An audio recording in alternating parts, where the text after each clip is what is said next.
Assalamualaikum warahmatullahi wabarakatuh. Perkenalkan, nama saya Rintan Cahirani dengan NPM 22411117 kelas manajemen 22C. Di sini saya akan menjelaskan materi tentang pengangkutan laut dalam kegiatan bisnis. Pengertian pengangkutan laut. Pengangkutan melalui laut merupakan usaha pelayaran niaga yang bergerak dalam bidang penyediaan jasa angkutan muatan laut, di mana kegiatan usahanya sangat luas di bidangnya, serta memegang peran penting untuk mengajukan perdagangan dalam dan luar negeri, termasuk di dalam usahanya memperlancarkan arus barang dari daerah produksi ke daerah konsumen. Dalam pengertian perdagangan, pengangkutan laut dapat dianggap sebagai suatu kegiatan dari kesibukan yang bertujuan mempertinggi arti dan kegunaan suatu barang dengan jalan memindahkan barang tersebut dari suatu pulau atau negara ke pulau atau negara lain. Menurut Peraturan Pemerintah Nomor 22 Tahun 2011 tentang Angkutan Perairan mendefinisikan pengertian angkutan laut adalah setiap angkutan dengan menggunakan kapal untuk mengangkut penumpang, barang, dan atau hewan dalam suatu perjalanan atau lebih dari satu pelabuhan ke pelabuhan lain yang diselenggarakan oleh perusahaan angkutan laut. Selanjutnya, tujuan dan fungsi pengangkutan laut. Tujuan pengangkutan laut adalah meningkatkan daya guna dan nilai baik barang maupun penumpang yang diangkut dari satu pelabuhan menuju ke pelabuhan tujuan. Hal ini selaras dengan tujuan pengangkutan secara hukum sebagaimana dirumuskan oleh Purwosutijo, yaitu untuk meningkatkan daya guna dan nilai baik barang maupun penumpang. Sementara itu, Abdul Qadir merumuskan tujuan pengangkutan berupa sampai atau tiba di tempat tujuan pengangkutan.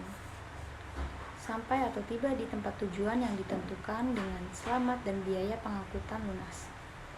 Berdasarkan rumusan tujuan pengangkutan tersebut di atas, maka apabila kegiatan perpindahan barang atau orang tersebut tidak mampu meningkatkan daya guna dan nilainya, sehingga kegiatan tersebut tidak perlu dilakukan, mengingat hanya merupakan kegiatan yang merugikan terutama bagi para pedagang maupun penumpang selaku pekerja. Fungsi pengangkutan laut secara umum adalah memindahkan barang atau orang dari suatu tempat ke tempat yang lain dengan maksud untuk meningkatkan daya guna dan nilai, meningkatkan kegunaan dan nilai barang maupun penumpang tersebut. Meningkatnya kegunaan nilai barang maupun penumpang tersebut dikemungkinkan dengan adanya kegiatan pemindahan barang dan penumpang dengan alat pengangkutan dari suatu tempat di mana kegunaan dan nilai barang dan penumpang tersebut terlalu rendah menuju ke tempat lain yang kegunaannya dan nilainya relatif lebih tinggi. Begitupun dengan penyelenggaraan pengangkutan laut dalam hal mana fungsinya juga dimaksudkan untuk meningkatkan kegunaan dan nilai barang maupun penumpang yang diangkut dari satu pelabuhan menuju pelabuhan tujuan. Selanjutnya, prinsip tanggung jawab dalam pengangkutan.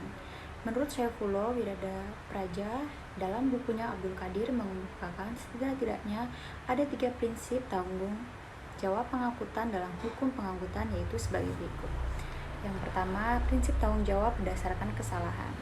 Menurut prinsip ini, pengangkutan yang melakukan kesalahan dalam penyelenggaraan pengangkutan harus bertanggung jawab membayar ganti kerugian atas segala kerugian yang timbul akibat dari kesalahannya. Itu pihak dan yang menderita kerugian harus membuktikan segala kesalahan pengangkut itu. Beban pembuktian ada pihak yang dirugikan, bukan pada pengangkut. Prinsip ini adalah yang umum berlaku seperti yang diatur dalam pasal 1365 KUH Perdata tentang perbuatan melawan hukum. Yang kedua, prinsip tanggung jawab berdasarkan praduga. Menurut prinsip ini, pengangkutan dianggap selalu bertanggung jawab atas setiap kerugian yang timbul dari pengangkutan yang diselenggarakannya, tetapi jika pengangkutannya dapat membuktikan bahwa ia tidak bersalah, maka ia dibebaskan dari kewajiban membayar ganti kerugian. Yang dimaksud dengan tidak bersalah adalah tidak melakukan kelalaian dalam mengambil tindakan yang perlu untuk menghindari kerugian atau peristiwa yang menimbulkan kerugian itu tidak mungkin dihindari. Selanjutnya, prinsip tanggung jawab mutlak. Menurut prinsip ini, pengangkut harus bertanggung jawab membayar ganti rugi terhadap setiap kerugian yang timbul dari pengangkutan yang diselenggarakannya tanpa harus pembuktian ada tidaknya kesalahan pengangkut. Pengangkut tidak dimungkinkan untuk membebaskan diri dari tanggung jawab dengan alasan apapun yang membebaskan diri dari tanggung jawab dengan alasan apapun menimbulkan kerugian itu. Prinsip ini tidak mengenal beban pembuktian tentang kesalahan, unsur kesalahan tidak relevan. Itu saja yang dapat saya sampaikan. Saya ucapkan terima kasih. Wassalamualaikum warahmatullahi wabarakatuh.